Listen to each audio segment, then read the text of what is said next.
central team led by Ministry of Power Joint Secretary V.K. Devangan arrived in Imphal this afternoon to assess COVID-19 situation in the state. The three-member team will meet officials of Regional Institute of Medical Sciences RIMS and Jawaharlal Nehru Institute of Medical Sciences JNIMS, official sources said.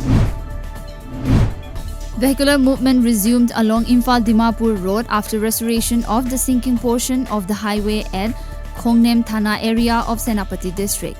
A major landslide occurred at the site after heavy rainfall on October 23rd.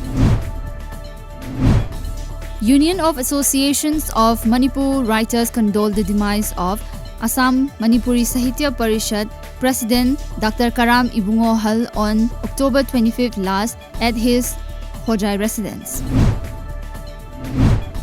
Pradhan of Kairak Gram Panchayat Ilangbam Shanti Laimad today inaugurated newly constructed Kairak Mamang Lekai Community Hall at IYC Kairak Ground and Kairak Bokul Makhong Pareng Community Hall at Kairak Imoinu Lampak.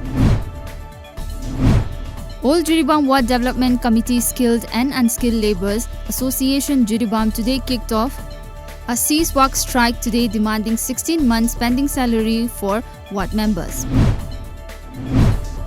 Female Health Supervisor of Lilong Primary Health Center Wairokpam Hemabati of Lilong Chaning organized a COVID-19 awareness program today at Lilong Bazar. Hemabati said that the program was held in view of the rapid surge in the COVID-19 cases in Manipur. Face masks were distributed to the participants at the program.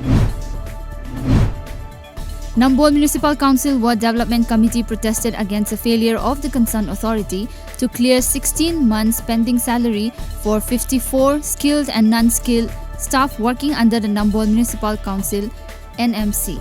They locked the office of NMC and launched a cease-work strike.